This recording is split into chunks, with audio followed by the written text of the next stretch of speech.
Hey there, I'm Samuel. Tonight I'm going to be giving you a full review and demo of the Ridgid Oscillating Belt and Spindle Sander by Ridgid, and model EB44241.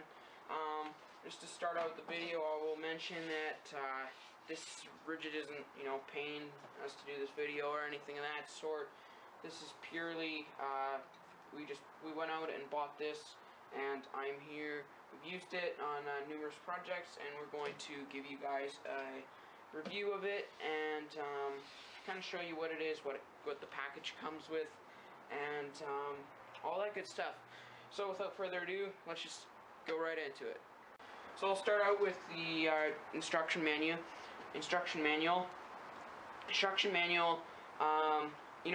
Most for things like this you can figure it out by yourself.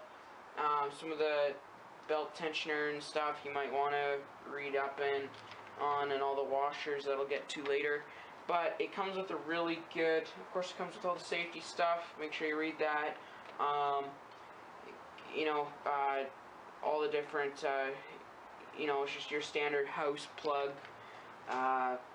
It's got the glossary. It shows you everything that comes in the box. All the different parts it comes with, and believe it or not, guys, all this is all stored right in this machine. So it's pretty crazy, but there's no extra bags or anything, which is really nice. It shows you how to assemble it. It can go up on sawhorses. It has little notches in the side to go on sawhorses. It has rubber feet. We'll go all over that, but yeah, a very well laid out, easy to read instruction manual, no fancy words, and I'll just leave it with that. And if you go and pick yourselves up one of these, you can have all the fun of reading this. Comes with the Ridgid lifetime service agreement. Just go register on that online. Why not? So yeah, very good instruction manual. Okay, so the first thing you naturally do, is kind of put the work table up. If you're working on it has all the different degree marks. This is all in black, and it's like it's indented, the different numbers.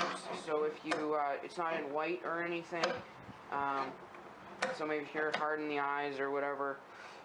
Hard in your sight, might be a little harder to take a look at, but for us with 20/20 vision, it works great. And it's got all the different degree marks if you're working on a angled piece you want to get an edge on or whatever. So that's really nice, and it's really sturdy build. It's got a nice rubber handle, which you naturally like. It's really, this machine doesn't feel plasticky. This is metal. This is metal. This is metal as well. This top plate, even this handle here, they didn't cheap out and go metal with that. So that's something that you really naturally are attracted to, I'm sure. I'll just take the camera out here and show you what we got going on down in the front here. So I hope you can see this all, and you have a locking on and off switch, and you can just pull that out. Like, it doesn't come out super easily, but you just pop it out. And if you have smaller children that know where the on button is, might be a good idea to take that out. But it's not loose or anything in there. It snaps in and it stays in, so that's not something you're going to be worried about falling out. Very strong appearance. This can take a lot. This bottom is what is that? This is all plastic, but it's very strong plastic. It seems to have a metal type feel to it, and I know that sounds weird, but it feels really strong and sturdy. So next in here, all your parts are stored on board. So there's your 2-inch spindle sander, your 1.5, 1 inch, 3/4 inch, and 1/2 inch. Just slides right onto the spindle. I'll show you that later. Here's the different nuts for going or washers, sorry, that go in the piece for when you're using the spindle sander. And then these are the different ID plates. Show you all of that later, but it's all stored on board. I'm sorry about the lighting, but as you can see, that is the face. Everything's stored on board, and with this popping down, nothing's gonna, you know, pop out if you're, you know, if it's rattling around in the back of a truck. Most likely not, but nevertheless, that's there. Again, metal here. Come up to the top here, and we have this piece here. And if you wanted to run a piece of wood, you can kind of, you know, sorry, I just loosened that, but you can kind of make it flat if you wanted to go against the belt, but and then that comes out. If you want it out of the way, you can actually take that right out, which I won't do, but yeah. It's coming around now. The side, you have all your warnings. Again, this nice handle. There's two carrying handles on either side right here, and then this is metal again, which is super nice for carrying this machine. You know, you just, hands not naturally fall in that area, and it's really nice that they've integrated a handle in it. Coming around the back now, we have our extension cord. They didn't cheap out on the plug or anything. It's really heavy duty. The cord is kind of got a glossy finish, but I mean, again, this is as well, you know, glossy or not glossy, doesn't matter, but maybe not as industrial as some stuff, but yet a good, what gauge is this? 18 gauge. So that's good. Comes out of there. Then in the back here, as I said, everything's stored on there, so you can store with the spindle sander, and this just pops. Sorry, it's locked in there right now, but that just lands right in there, and this is the plate that goes in there with the spindle sander. I'll show you that later. This is really handy. At first I disregarded this, and you know, the sawdust was everywhere. Plug in the shop vac, and it is, you know, a little bit of extra noise, but boy, you know, just really cleans up the surface area. And when I demo this, I will show it without the vacuum and with the vacuum. It's a pretty noticeable difference. Again, motor's well ventilated there. This doesn't seem reinforced. There's a little bit of play in that, but you know, whatever. It's the back of the machine. There's your model number there. Here's your hex keys. This is hex keys. This is one of the things that really impressed me about everything being on board. You know, everything's just right there. It's not falling out. So for adjusting the machine, your hex keys are right there.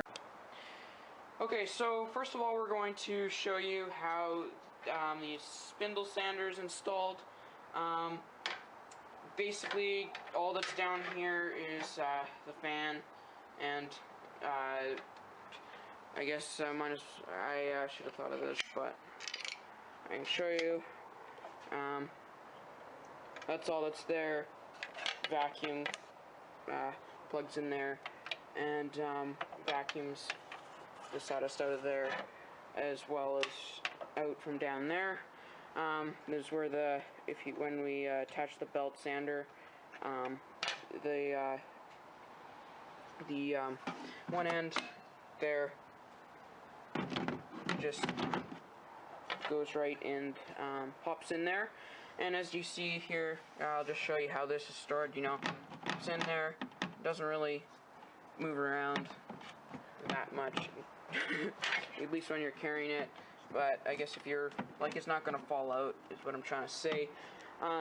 So for installing this, this just simply pop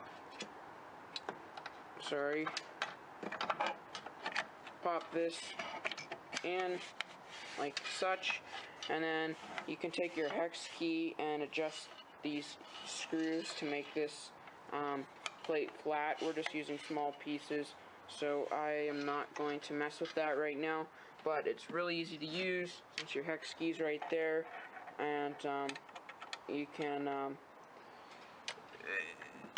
adjust it as needed. So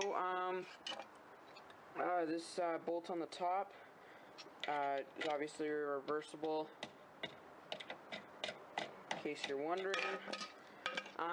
So for the 1/2 inch spindle, you just slide the 1/2 inch right over the the initial axle. So I guess we will try it for a piece here that we'll be demoing on today. We'll use a 1 inch spindle, so you just simply slide the 1 inch spindle over the axle is what I'm going to call it. I'm having a mind blank right now. And then find the appropriate throat plate, pop that over there, and then you're going to find this chart will tell you which upper spindle washer to use. In this case, it's a 7/8.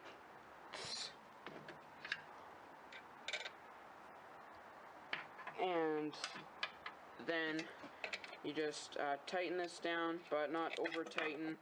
And then there's a troubleshooting page. You know, if the sand, I'm getting mixed up with this reversible thread thing. But you just turn that on there. It's gonna go tight, and I don't feel that that's over tight.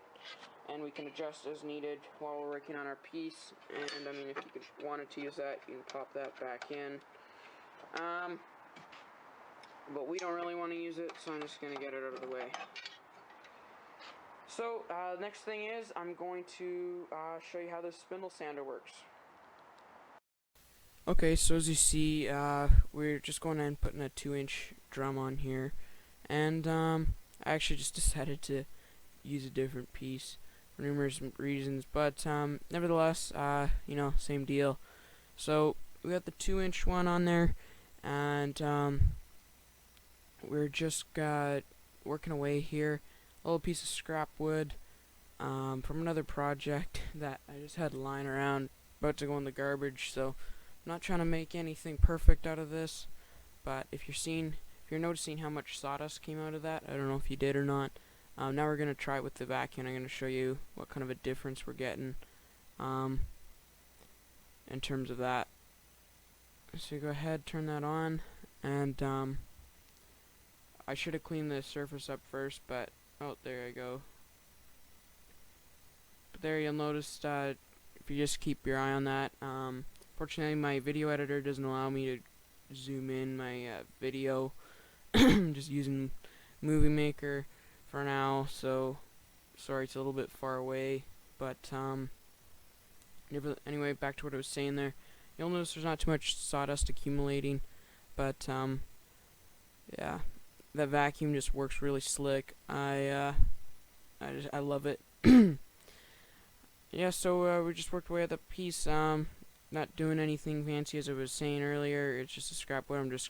I'm actually applying quite a bit of pressure to it right now, just to see if the machine bogs down or anything, which it didn't, of course, and I'm really happy with how this machine's worked out for us. But yeah, I'm definitely not a very good woodworker, or by any means a professional one. I just do little stuff. My dad does more wood stuff than I do. I like metal, welding a lot more, but you know, the odd wood project doesn't hurt. Okay, so we're done with the spindle sander. Hope all the GoPro footage worked out, and now I am going to go ahead and throw the belt sander on there. So just take the belt sander, and I should have mentioned this earlier, but we are using this unit came with all the sandpaper, and it was all 80 grit. So I should have mentioned that. I apologize about that. Anyway, so as you see, that just pops in there nice and snug.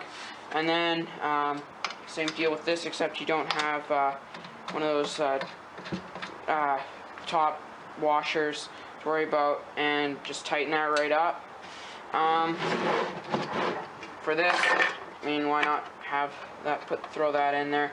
This piece here is really for the belt sander. So yeah, I should mention here, this is the belt tensioner, so if you want more tension, turn that way. If you want less tension, turn that way.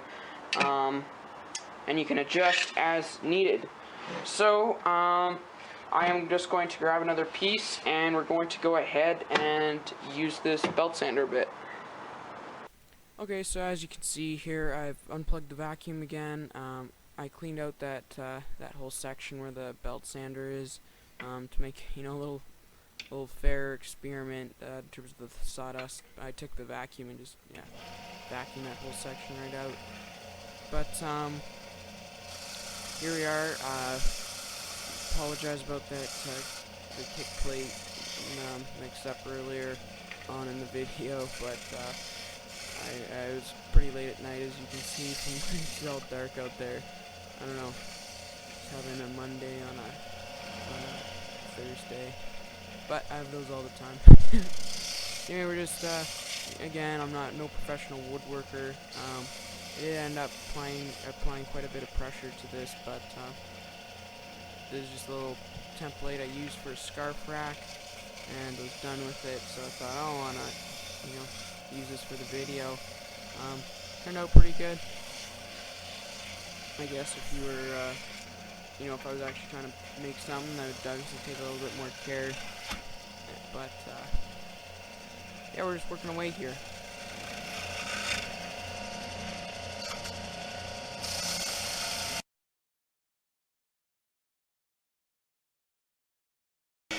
Okay, so I finished up with that piece. I was just, messing around. But I went ahead, took the vacuum, cleaned up all the sawdust off the table, and then I plugged the vacuum in. And as you can see here, look how clean that table is. Applying quite a bit of pressure, but there's no, sawdust laying around. The vacuum just works so much greater. It is, all extra noise, but for the amount of cleanup time it saves, whatever. The belt sander itself is super quiet, which is really nice. Of course, when you plug in a whirring shop vac, changes the whole scene, but it does the job, and that's all that matters. So we're just messing around here, not doing anything much. So we'll just fast forward you guys to the end. Okay guys, so I was just rambling away. I didn't exactly say everything I wanted to say in this little portion of the video, so I just thought I'd redo it. But there it is. It's all packed up. Nothing's gonna fall out. That everything is secure in there. I don't have any extra bags. When I want to go belt sand, and unfortunately in the situation we are in right now, it's not exactly set up in a bench or anything. But what I was saying there, when I pick it up, I'm not searching for any extra parts. Everything's there. Which is really nice. So, some final thoughts. I should have mentioned, but it came in a really nice packaged up box. Everything was nicely in there. Nothing scraped up. It came, just perfect. There weren't any faults, which is really nice. Cons with this machine. I mean, if you're a woodworker, you do it every day, maybe switching out the belt and the spindle might be a bit of a chore.